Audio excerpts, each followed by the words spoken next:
what's up, VC? It's Steve again, Harmless Rebel. I just did a metal update. I also wanted to throw together a quick punk update. I've picked up a couple of really good punk albums as of late. In the background, we're listening to the Dead Milkmen, Death Rides a Pale Cow. That was the greatest hits that they put out, I want to say about 94, 95 time frame. They're known for Punk Rock Girl and Bitch and Camaro are probably their two best songs. But I mean, they're just a great all-around band. They just put out another album recently, so they're still out there plugging away. I don't know if it's the same lineup. I haven't followed them that close, but they're still just a great band. So let's go ahead and jump into this real quick. I've only got a few to show, so let's get them knocked out and get this out to you.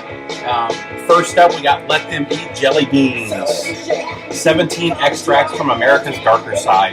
This is on Alternative Tentacle Records, and this is Virus 4. So if you're familiar with Alternative Tentacles, that's Jello Biafra from Dead Milkmen's record label. They've been around since the early 80s. Basically, when Dead Kennedys came out, so did Alternative Tentacles. And they've named all of their albums Virus, and they started with Virus 1, and they're up to Virus 200 and something, maybe 300 and something right now. This was the fourth album that they would have put out. Hang on, let me change the view here real quick. There we go.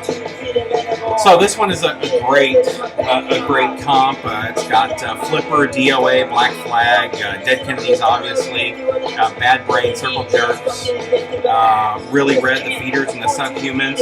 And then what they did on this one, which is common at the time, is the A side was all big name punk bands at the time, and the B side was all no name or new bands that they had signed or were thinking about signing to the label, and they gave them a little bit of publicity. So it's hard to read, but you've got Giza X, B People, Wounds, The Offs, Anonymous, Half Japanese, Christian Lunch, and Voice Farm. I'm not familiar with any of those bands. That's not to say that they didn't do something after this, but still, I ran across this one. It's in the original shrink. Still got the hype sticker, or no, I'm sorry, the original price tag. Got the custom alternative Tentacles label on there, and then the other side there lists the track listing. So, and this one also came with a poster, and it's just an informational poster. It lists all the bands and the lyrics. Gives a little description of each band, so it's pretty cool. And that's pretty much what it is on both sides. So each little fold-out piece is for a different band. So pretty cool. So I was pretty stoked when I saw this. I grabbed that as quick as I could before somebody else saw it. Speaking of Bitch and Camaro, here it is. This is one of my favorite punk songs here. Hey Jack, what's happening? I don't know.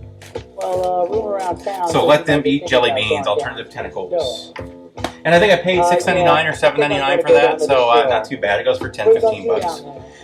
The second one, I may have shown this one. I'm not sure that I did though. I definitely showed part 2 of this. So this is Rap Music for Rap People. It's another comp. This one was on Go Records, which I believe, if they're not still around, they were as of just a few years ago. But they've always been kind of a punk or alternative label. Rap Music for Rap People. I showed part 2 of this. Just really good comp. It's got Dead Kennedys, DOA, Circle Jerks, Flipper, Avengers, Black Flag, Bad Brains, TSOL, Crucifix, and the Dills. All but 1 or 2 songs on here are really good. But what year was this? This was 82, so most of these bands hadn't gotten big yet. They were just starting out. And here you go, a little note at the bottom. The music on this record is 90% new, mostly recorded at huge parties, gigs over the past 6 years at locations in the Bay Area. And it lists a couple of the different clubs and then people's houses where the stuff was recorded at. So pretty cool. Never mind that. And I'd have to look. This may. That's another story. The important thing here This is Forward to Death, I Am the Owl from the Dead Kennedys, recorded at the Elite Club in San Francisco in '81. This may predate. Oh, wow. You know, I can't remember when Dead Kennedys put out their first album. That's pretty early. But regardless, great album. I highly recommend Rap Music for Rap People Volumes 1 or Volumes 2. They also put out a double LP just within the last few years that was Volume 1 and 2 in a gatefold. So that's out there as well. So this one I went back and forth. Like I said, I did a metal update. I didn't know if I wanted to do this as metal or as punk. This is one of those bands that's always kind of skirted the edge of metal, punk, and hardcore, kind of putting their feet into all of it. But Suicidal Tendencies. I love this album. This was the album that got me into Suicidal Tendencies. I remember when this came out. I remember cranking Institutionalized. What else? I Saw Your Mommy, Suicidal Failure. I mean, I know every song on this word for word. I mean, I love this album. Just beginning to end, just amazing. Highly recommended, Suicidal Tendencies. And this first U.S. pressing as well. 1983.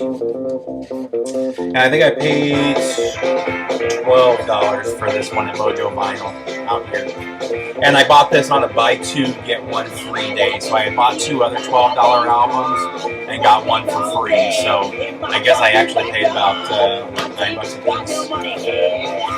I actually bought this the same day. I think I paid $18 for this one. This one you don't see as much. This is Inner City Decay from The Exploited. I'm not a huge Exploited fan. They have 3 or 4 songs that I do like, and 2 of them are on here. This is a mixed. It's got a live side and a studio side. Live side is Dead Cities, Dogs of War, Army Life, Sex and Violence, and Punk's Not Dead. And studio side, God Save the Queen, Psycho, Rival Leaders, Eyes of the Vulture, and Wankers. It's a good album. I'm just not, like I said, I'm not a huge Exploited fan, but I do like this album. And I believe this is a UK pressing. Give me a sec, I'm about 90% sure.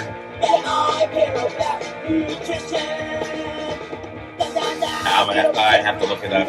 I'm pretty sure this was UK though. Next up, I was really surprised to see this one. I picked this one up for $10 at a antique mall.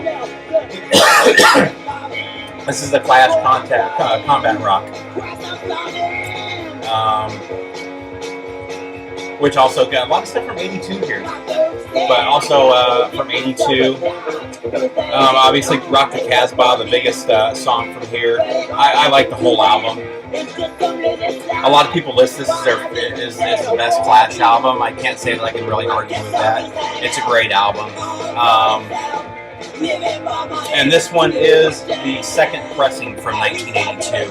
I had to look this one up. There was a little. I thought it was the first pressing when I bought it. I was disappointed at first when I found out it was the second pressing. However, the second pressing goes for the same as the first pressing. So this is the Blue Epic label. Apparently, the first pressing has a slightly different Epic label, and then one of the songs is slightly different. Apparently, and I haven't heard this to verify it, but apparently